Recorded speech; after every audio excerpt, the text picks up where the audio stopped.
All right, before we take a look at the tropics, let's take a quick look at the Rubenstein Law Sky Cam here for tonight in the Cape. Looking down Pine Island Road with the intersection there with Nicholas. Looks like a little bit of light traffic out there. Had some storms across parts of the region this afternoon, but for the most part, those storms have come to an end. We're looking at a dry night tonight, and we're looking at more chances for storms shifting more towards the afternoon and evening closer to the coast as we go through the rest of the week. Now, let's talk about what's going on in the tropics because we've got a lot of areas that we're watching right now. We have newly developed Tropical Depression 15 just off the coast of the Carolinas. We have a new invest that is down in the Caribbean motoring its way off towards the west. And we've got a couple more tropical waves out in the Atlantic that we're keeping on. At least one more that we're watching that just came off the African coast.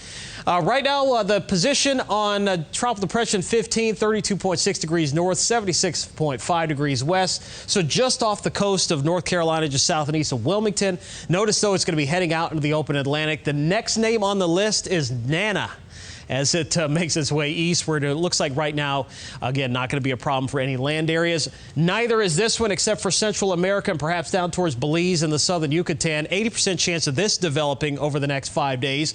And last but not least, we've got this tropical wave here that is just coming off the African coast south of the Cabo Verde Islands. Right now, 30% chance for development with that one. Is still a ways off. We've got plenty of time to watch it, but nothing of immediate concern.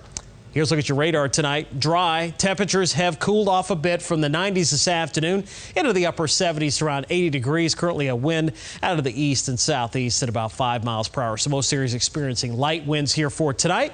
Tomorrow morning, we're looking at a quiet start to the day. Partly cloudy skies with some sunshine. So as the kids head to school tomorrow, looks like the weather is going to be just fine. Not any different from what we typically see on a late August, early September day. And it looks like by afternoon, we're looking at temperatures into the low to mid 90s, heat index over 100 with scattered storms developing across the area. Now, what we're going to be seeing the rest of this week is a slight difference in where the storms develop and what time.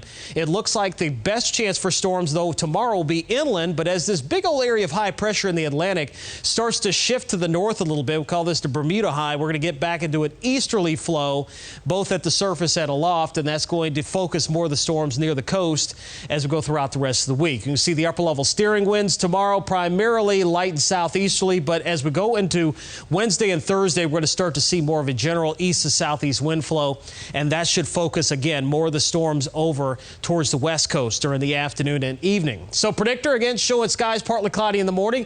Notice tomorrow afternoon the best chances for storms east of I-75 and west of Lake Okeechobee, and then on Wednesday and another round of storms developing a little bit closer to the coast this time for Wednesday afternoon and evening. Again, those high temperatures reaching the 90s before the storms arrive. So partly cloudy, humid tonight, 77 your overnight low, and then 92 tomorrow. So not much different from what we've been seeing. Scattered storms again developing during the heat of the afternoon. Light southerly winds. Inman Marine forecast seas running about 2 feet. Winds becoming northwesterly in the afternoon at 5 to 10 knots with scattered afternoon and evening storms. 7-day forecast, those storm chances in the afternoon and evening heading into the rest of the week, and we'll likely see that continue heading into Labor Day weekend as well. Thank you, Derek.